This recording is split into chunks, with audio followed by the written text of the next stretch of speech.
Hello, it's Chris and welcome back to the sea. What do we have on the show today?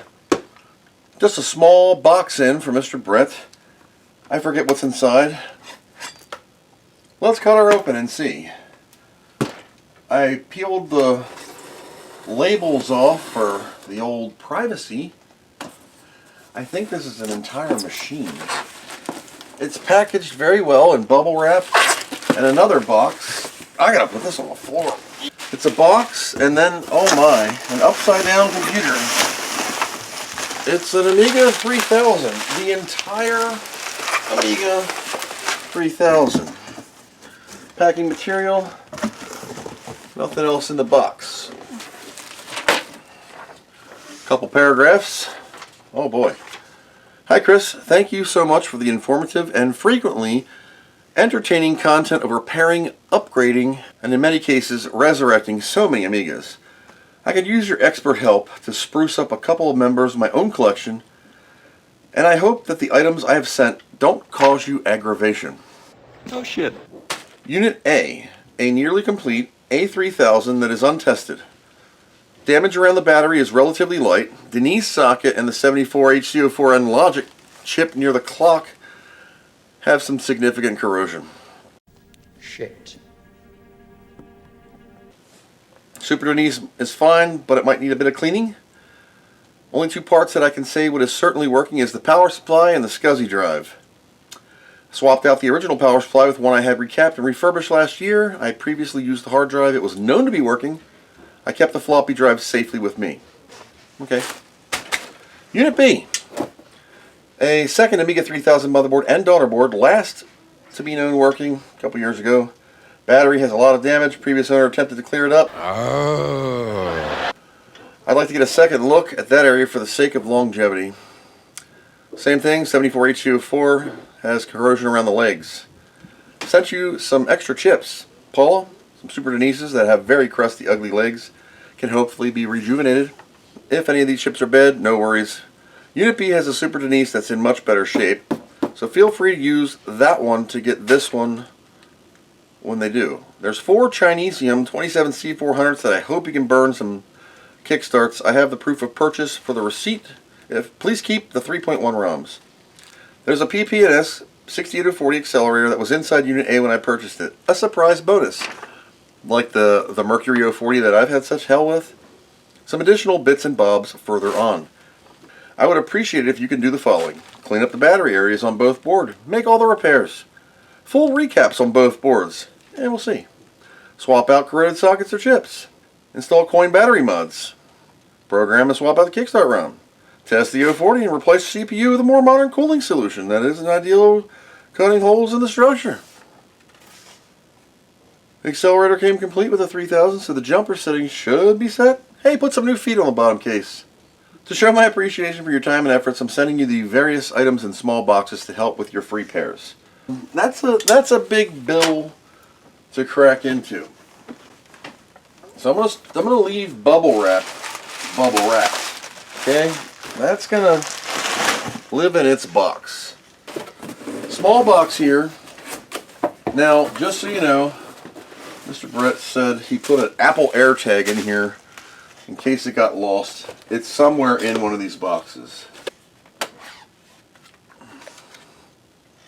Apple AirTag. I'll return this with your repair so you can track it on the way back. But for now, it'll be living here. Oh no, the Mercury. Oh, this is a different one. This isn't the Mercury. Thank goodness. Or is it? Or is it a newer Mercury? No, this is not a Mercury.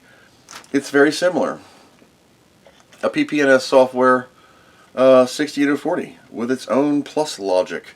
Guess it's a revision of what the Mercury was, highly cost reduced with the floppy extension cable. The floppy power plugs in here, this plugs into your floppy. Just like my Mercury, has a homemade bumper thing where the 3000 has screws that mount this to the board. The reason this is so big is because it has to be low profile because the floppy drive tray sits over top of it. For now, we're going to put that back in its anti-static bag. I think I'm like over 300 now. I got to figure out what my number's supposed to be. Riser card. Here is the motherboard. very well put together and packed. Oh, thank goodness, it's not a Rev 6. You're right, 74HC04 is toast. This looks okay. It's not super crusty, and this is the previous repair. Let's zoom on into the pickle and see what we see. So you can see here, there has been some previous repair of the battery leak. This is the negative, these are the positives.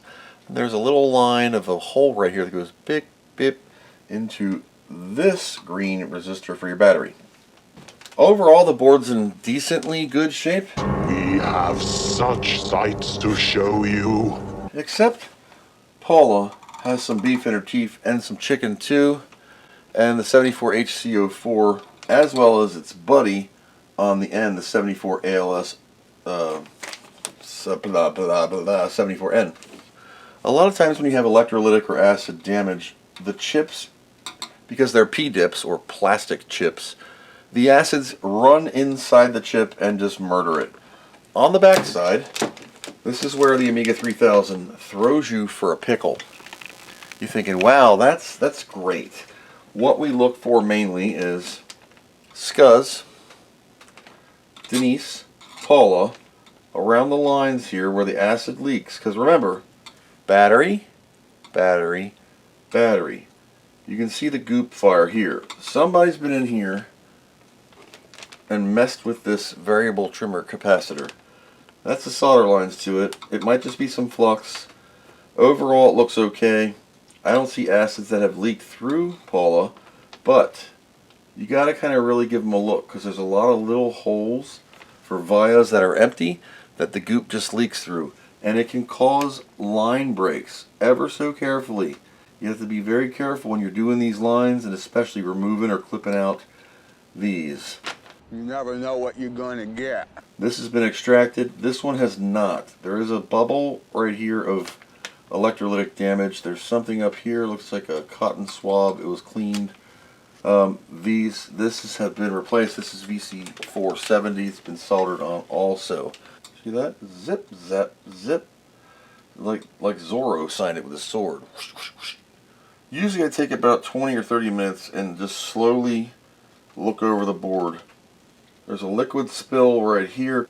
The Kel connector has the normal crust of, I don't know what grows out of these things. I think it's a combination of dust, electrolytics, and crap that form this white crystallization on the bottom of the pins. So this is the first board. The second board I'm going to cover in another video because 3000s can take an extreme time. I'm going to be tackling these one at a time.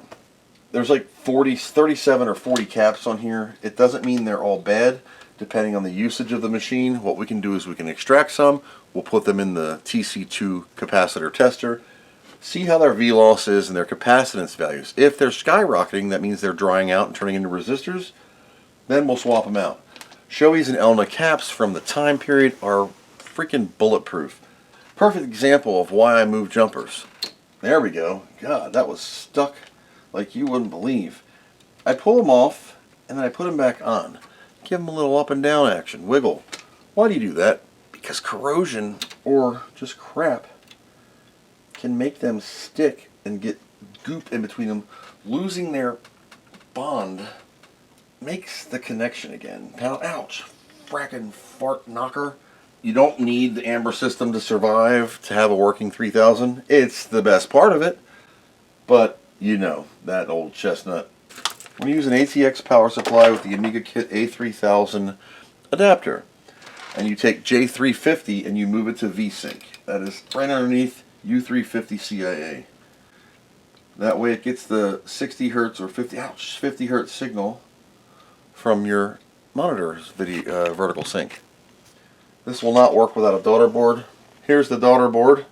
Video port is going to be RGB, which is Amiga Kit's DB23 to D-Sub15 VGA on a Dell 2410F monitor.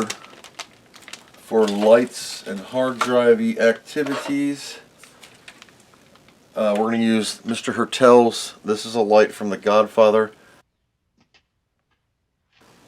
Thank you. Everything's connected. I got the switch in my hand. We're going to energize. We're just going to watch the screen. Energize. Low and no. Alright. Turn it off. Turn it on. No beepy. Hey bud, what's your problem? Story of my life. Alright. So I don't want to stress the machine. I don't want to run it any more than I have to. So please remember that I moved this to VSync for when I forget and it doesn't work when you get home. You will have to move it back to tick. Is right here. It says VSync or tick.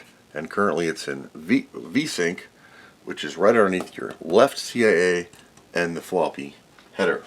Second chip in, and take a marker and just kind of go like that so you know where you're working. I know I have to replace this chip. That way I'm debraiding the correct chip. Talk about a bug in the system.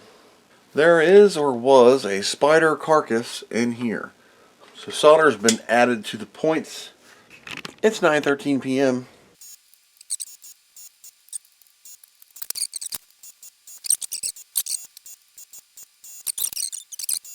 All the acid solder is still on the side. I did we use the solder sucker on the bottom of this, but this acidate crap on the side won't melt. That's why I mixed the solder. I put fresh solder on there. But because of that, I'm going to have to shoot it full of juice. You're burning it. No, I'm just kind of trying to melt that acid crap. Oh, God, it stinks. Look how the solder has turned black compared to this leg right here. Look at that one. It's like brush your teeth with charcoal. I can't force the chip out of there. This is Loreana Bobbit. For those of you just joining me, I name all my tools after historical, funny figures in history because it helps me just cope with life a little better. The way I do things may not be the way you do things. Because I can't remove this chip and I don't want to damage the legs, I'm going to show you what I do. Hate me if you will, but I'm going to socket the chip and I'm going to replace it. This is the chip inbound. Take your cutters, the sharpest ones you have, put it on the leg of the chip at the top. I'm going to be in your way for a second. And snip. Okay? You see how I detached the leg from the chip at the top? Cut. There you can see a better one on that one. Now what's going to happen is this. Now, with all the legs cut, I'm going to fold this chip up for an example on the one whole side. All the legs are acid-ate, inside, outside. It gets inside this plastic and you can't do nothing with it. So the chip is out, the chip's in my hand, the chip is useless. Throw a chip away. I will use the snips because they're fine detail. Normally I'll grab soldering tweezers. I heat up the chip and I pull it out. Okay? The pin. See that? Yep. Drop it all over the place. Don't pull on it. Okay? Only work on the ones you can get to move. There's another one. We can go back to the hard ones. Boy, these are really chewed up. It might take a minute to get them out. I notice I'm not squeezing and some bug just crawled on my neck. Ooh, stinky. Oh yeah. Got two legs there. I know it's kind of just a crazy way to remove pegs, but take your time. Speed kills. So that's the one side. The holes are free. It looks like crap. There's a lot of flux all over the place and it's juicy. Okay? I'm getting on the side of the board so I can see better. One leg that won't come out. Then we're going to take a look at the damage. Not damage by me, just damage in general. Here it comes. Alright. See the acid damage in all those holes? Kester 186, liquid no clean. Okay? Links in the description below. Get yourself some braid. I recommend the Aven desoldering wick. It's protected. You got a roll and a metal barb thing to help protect your fingers and heat. Don't touch it. Just go over this with a wick. Get yourself some Hooper's Hooch. Squirt said area with 91, 93, 95, 99% isopropyl alcohol. Let it sit for a second. Second over. Wipe your boogers up. You can see it's like pulling all this goop out. Your cotton swab / Q-tip will get poop on it. Don't worry about it. It's just pulling all the battery acids out. The isopropyl alcohol will neutralize any of those acids. People say vinegar, vinegar, vinegar. Vinegar is an acid and will just reactivate all this crap And you got to clean it with isopropyl alcohol anyway. You do you, I do me. So what works for me may be different from the way you do things. And that's okay. The red is coming through because remember I made a marker mark underneath? That shows that it's pulling through the holes. And if you remember, I made the marker mark on the center underneath here. So this is just the poop cleaning. Just for reference, there's a clean swab. And I need to clean up the bottom. So there's the chip extracted, but there's a couple of holes that still have crap in them. So that means that I have to micro drill the hole out. Membership in the Jelly of the Month Club. Go to your local Harbor Freight Tools. In the Dremel section, you'll see these. These are micro drills. They're also listed in the description below on Amazon. When you open them, be very careful. Choose the appropriate size, which is less of the diameter of the hole you're trying to enlarge. Stick micro drill inside. Put your finger on top and just twist. It will drill the level of gray scuzz that I pull out of those things is immense. Alright, with that is done. We can put our brand new chip in after we crunch it into pin straightener, dip pin straightener, retrorewind.ca. Use my code NOCODE, save 10% or more in signed in checkout. A crummy commercial? Son of a bitch. One brand new socket, brand new chip. This little surfaced crust. No battery acid got to the 4-bit field RAM. You just breathe on these in the wrong direction, they die. Hey, do you remember when I said I did a preliminary look over the board? I didn't really see anything. I have the board facing me with the Paul on this side getting ready to do her. It's 9:50. I was just getting ready to wrap up, and I looked down at the serial port. This is from plugging a SCSI into the serial and accidentally reversing your crap. Right here. Looks like a copper burnt line. Whoops! Put it in the wrong hole. She didn't like that too much and threw a fight. Okay. Wire is in place to replace the busted trace. It looks like that.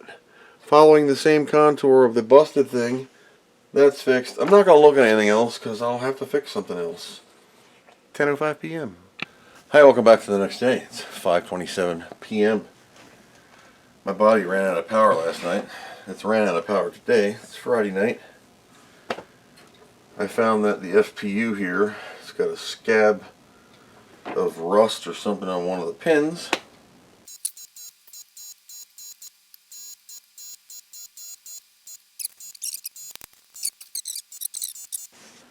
Here's the crustiness of Paula. The white scuzz of juice is a former spider web. The acids are here and underneath the ceramics.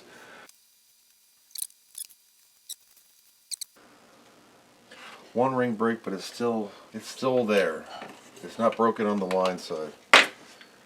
So now alcohol bath. I put so much paint on this battery hole.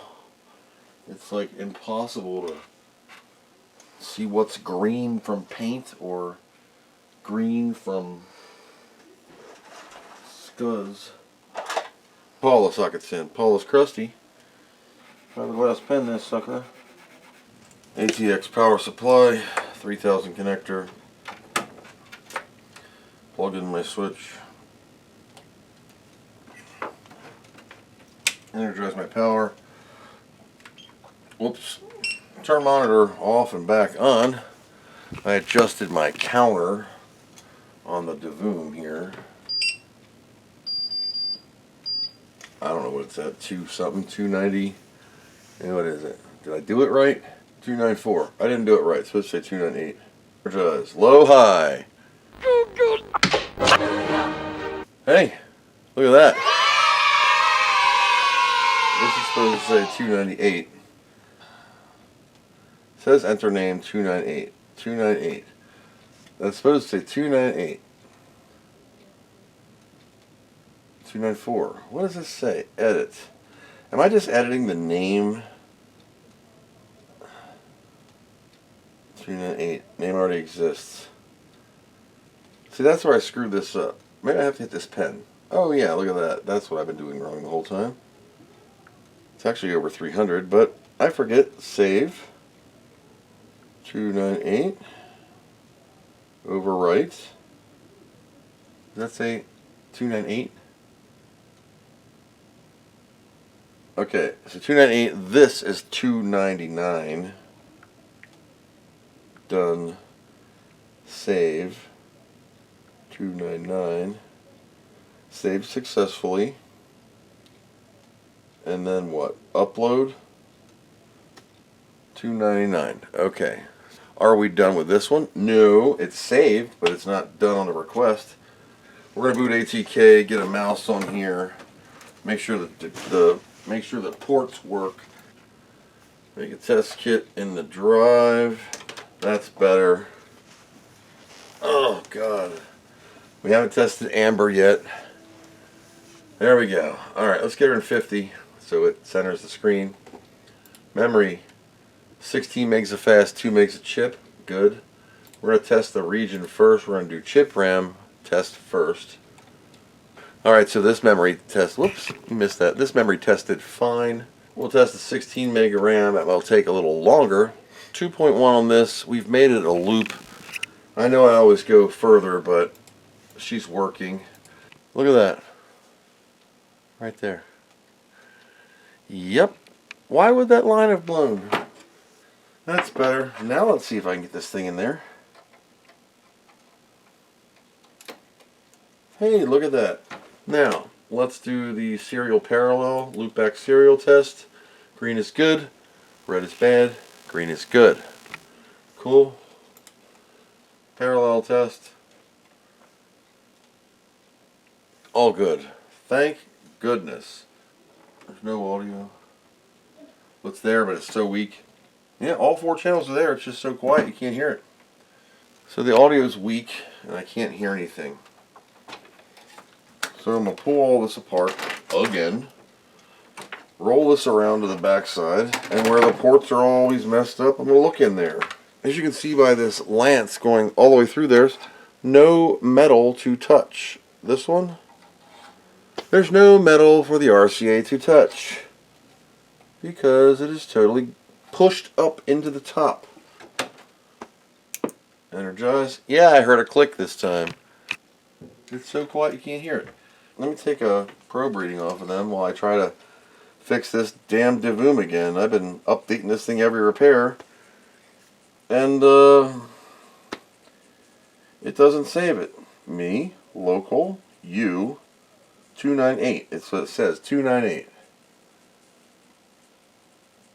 298. See, that's it. I guess I gotta hit up. Nope, that's share. 298. Download the thing. That says downloading. I don't know what I'm doing. Video. RGB beautiful. Checkerboard. Alternating. Doesn't show because this monitor de-interlaces automatically. We're going to leave the RGB up. We're going to pull the D sub 15 out, plug it into Amber. This is Amber in disabled RGB mode. Good. 31 kilohertz flip. Did my fix work on that chip? Hex inverter repair successful. We have 31 kilohertz VGA. Okay, so that says 299. So I don't know how many I've not got. Let's try that. Mega saved. 299. Okay, so I'm at 299. So yeah, I don't know where I'm at. I forget. It's like 300, 299 or 300 or 305. Look, I've been updating my phone and it says it and then it doesn't say it again. Because I always forget how to do it and then I remember like 3 videos later. So what you see on this versus videos, the number jumps around. Number 1, my videos are not always released in order. Number 2, I keep screwing up editing the damn screen and I think I got it and then it reverses and then I start doing it again and I might be at like 305, 307. Oh well, so this will be 299 and 300. I had a piece of paper, but I started using the DeVoom because I figured, hey, it's electronic, I don't need it. This is a 35-year-old capacitor. Discharge it before you test it. touch both legs together. Discharge capacitor. I'll put it in here. Positive, negative. Alright, let's see if we can focus on this puppy. Ooh, took a hit right there. Let's see what we get. 3522.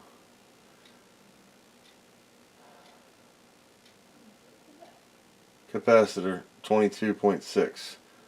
So 35 volt 22. It's 22.66, 1.1 ESR, 1.8 V loss. Let's test the brand new 3522. 1, 2. Buckle my shoe. Alright, let's see what we get on a 2024 cap.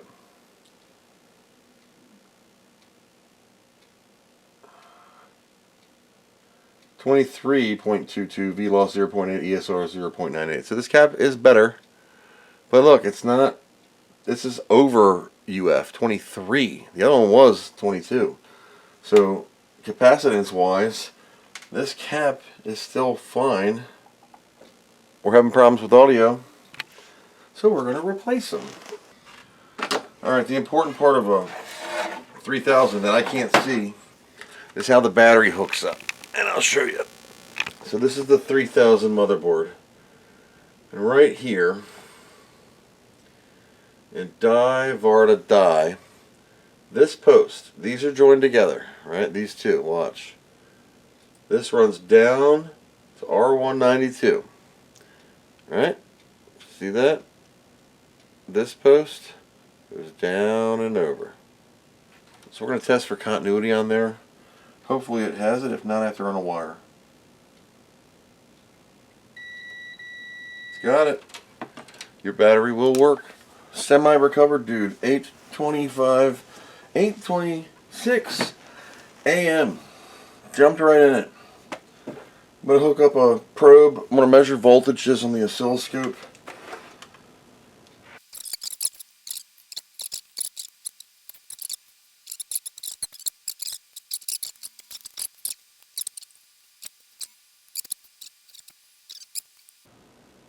This is backwards. This is getting 12 volts for VCC negative. And this one is 7 volts and it's supposed to be 12. Let me use a regular multimeter and I'm going to check that for. Negative 12 flat is perfect. 1, 2, 3, 4. Negative 6 on the positive, which is freaking weird. LF347. Out 1, out 1, out 2, out 3, out 4. Yeah. Inputs 1, 2, 3, 4. Fine.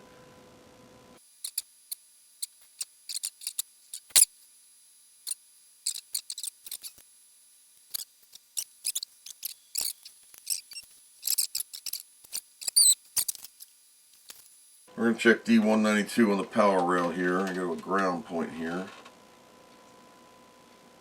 I got 12 volts. Other side of her. That diode's good. So I got 12 volts on both sides of D192. I'm just checking the power rails. We got the main bus here between the CIAs. Why is my sound negatives? Hi, I'm getting a late start day 2 or 3. Firing up the old ZIF 500 Plus with an NTSC crystal. And I wanted to measure the op amp on it. And I'm going to show you something. So she's running, right? Just sitting there idle on the table here. So 4 pins down on the left. The orientation is the same as the 3000. We should have positive 12 volts. 12.53. On the right side, we should have a negative 12 volts. Negative 13.45. My solar's running a little bit hot today, so... But you get it, right? So 4 pins down, negative 12 is negative 13. 4 pins down, positive 12, 12.53. That's how it's supposed to be. 1, 2, 3, 4 pins down is negative 12, right? Got it. This should be positive 12. It's negative 3. How the F is that possible? How do I have a negative voltage on a positive 12 side? Why is your sound not working? Because there's a goof, there's a problem in the thing. Alright, so if we look at the op-amp circuit here, 1, 2, 3, 4 pins down. Let's go into test mode. We can clearly see where it's coming from. What I'm looking at is right here. There's a source, and over here too. One of these is borked or something's up. So we're going to look at C416. Negative 3.97 volts out of that cap.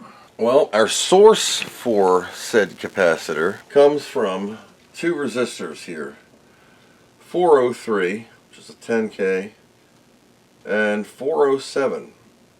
This is the line that feeds it. Positive 12. Why is it reversed now? Alright, so there's two main power rails on the 3000, and they're these big diodes right here. So there's D193 and D192 right there. There's two pico fuses. So D192 is either the 12 volt and this is the negative 12, or I'm going to show you. You see that? Yeah, you can see that. Alright, so D192, 12 freaking volts. D193, negative 12 volts. That's your two rails. It's a 12 volt freaking thing. 2 hours later. Hi, crazy man. I took all the caps out to try and test this thing again. I don't think I have any 1 ohm resistors.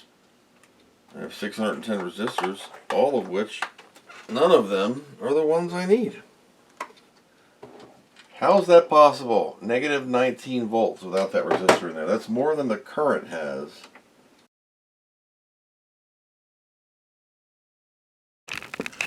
$80 miles for $1.49.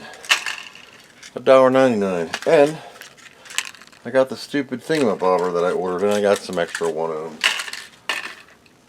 1 ohm resistors. Quarter watt, half watt. I don't know which ones they are. So I bought them both. They're flame proof. And then I picked up some RGB USB crap for world's most expensive 4000 case. Okay, the 1 ohm is back in action. So this is the stupidest way to fix a 12 volt line, and that's to take a wire on a diode and run it all the way over here. But it's just to test this thing. It's getting 12 volts now. Let's let it boot ATK and see if our sound works. Told ya. God. So somewhere in the system, I just got to turn down it.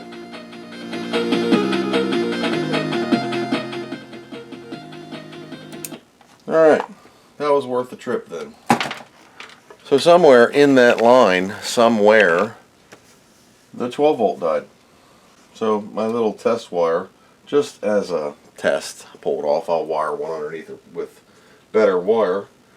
Yeah, good. So that's a success. That board is working. It's fixed. And we got the caps on the audio and the power rail. It's the next day, 3:50 p.m. R403, 12 volts. But it's not. It's a direct feed. Direct feed.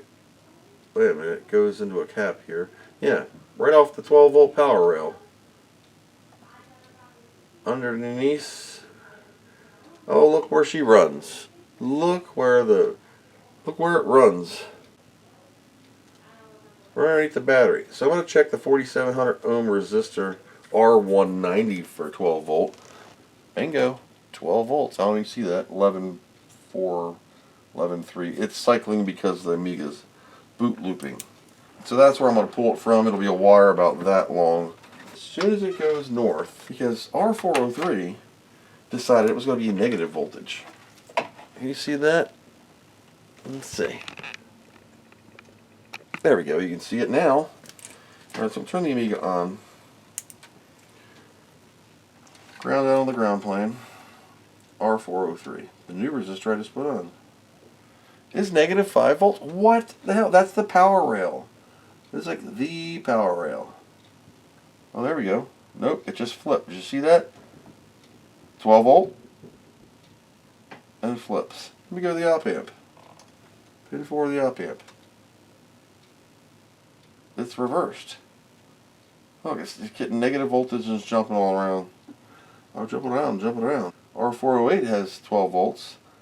R403 is -6. Well, I'm just going to tap in underneath of it, right? I'm just going to tap in right here on R190, this solder point, because this is gone. Super crusty. Here we go. Powering the unit on. Unit is on. Ground it out. 12 volt rail. At the bottom of that rail, but at the top of that 10 ohm or 1 ohm resistor, it goes negative. From here to there. So there's the one wire, and there's where it's going. So in between here, it's effed. But it's perfectly clean. 124 piece and 124 gauge piece of annealed wire layer. Later, I'm going to zoom into the area I found. Right here in this wonderful corner of disgust with my awesomely focused camera. There you go. This little blob right there. And a little touch up here. That's just some flux that spilled. That's it. But that's the poke through. On the bottom of it, I ran a piece of annealed wire right to the pin. For some reason, after the battery post, when it jumps north here, from there to here, it's hitting a negative voltage. So this line, somewhere in here, top layer, has some issues. So I'm going to the bottom section of it where it's still 12 volts before it flips to negative, and I'm just running it up to the next point. 12.74. That should freaking work. Audio. Audio's fixed. Sounds great.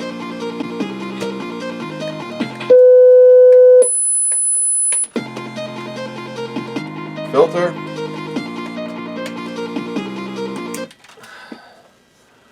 That's that. You son of a bitch. Now I put the stupid battery back in. Why is this going off?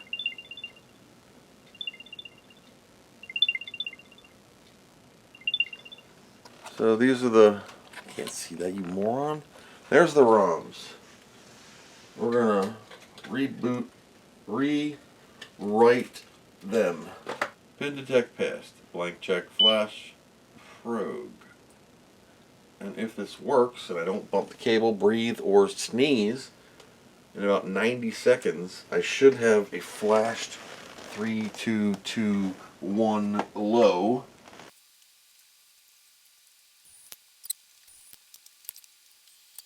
And then say OK. Verifying flash. Programming succeeded. That's low. That is U180. Also, I printed a sticker for it that says A3000 U180 low. This is the second ROM. When this is successful, we'll pop these out. Low, high, SCSI is blipping. Once the SCSI inquiry stops, floppy drive will look and fail, and then we'll do a kickstart screen. There we go. See how it's like a burgundy? And this is 47.111, the newest ROM there is as of 2024 until 3.3 comes out, if it comes out. Now, you're going to notice it's brown, burgundy. Watch. I will just simply plug the Gotek in, remove its disc, and now we'll get the purple. What is that? Because it has a bootable device, it's just waiting for the disc. If you have the burgundy screen, that means there's no hard drive, no floppy. That's what you get. Kind of an easy way to tell that you have a bad boot device. So there you go. That's the purple 47.111 Kickstart 2023 Hyperion Entertainment CVBA. And this one was a little bit of a pain in the butt. There's some internal damage to the board. I'm going to UV mask this back off and get it all sorted so it looks good for the future. Hey, so one of the other things I was asked to test is this Progressive Peripherals 6240/3000 card. It looks a lot like the Mercury, but with a lot less stuff. And it has its own logic controller. So J104 has to go to 2 and 3. J100, I guess, what's J10? J100 just gets removed? Alright, so J100 is neither internal or external for board clock. That's why you gotta look at these docks. You can't just throw hardware in here. Alright, there's the jumper. I'll put it right here so I lose it. So remove the J100 jumper, move 104 from 1 to 2 to 2 and 3. Okay? Remember that in the future. Now, I, in another timeline, shot this fan full of can of air. Berg power supply. That is off your main power to power the fan. Your floppy drive, like the Mercury 040, gets powered through this. Low, high, whisper fan. Whisper quiet. But it works. Doesn't sound all chunky, so that's a good thing. My monitor's a little cold, so I can go left and right and a little bit of down. Doesn't give you any memory, so you're still at the same. Sorry about me slapping the mouse, it's just the only way I can get it to work. Software, you got to copy the 040 library to the startup sequence, blah blah blah blah blah, add fastest FP040. This is old school stuff. CPU 040, turn on or off the cache. You can type switch, control left Amiga, right Amiga combination. Oh, you got to double click it, and it can go between 6830 or 6840. That's why you got to take the board clock off, because this controls it whether it's in 030 mode or 040 mode. Amiga.resource.cx. So the 040 works. Fan is a suck up. Let the chip get hot. We'll wick the heat off the top. I know that's how it's supposed to work because of thermodynamics and the heat, but I don't like that. This works. Let's put it back in its bag, but tested and working as far as working. Let's return the jumpers to their natural state. There you go. So another Amiga has been saved, number 290. This is 300. Does that say 299? So this one will be 300. The 300th Amiga. Or is this the 299th? This is probably 299. I don't know, I forget. So 299 Amigas have been saved with your help. Thank you guys for continuing to support a brother. If you're interested in helping me to keep save Amigas, please consider joining my Patreon. Listen to what Snoop had to say. Yo, it's Big Snoop D.O. Double Gizzle. Just a friendly reminder. Subscribe to this boy right here. Help save them Amigas. Join the Patreon and help this man keep on saving these machines. Thanks for watching, and we hope you learned something.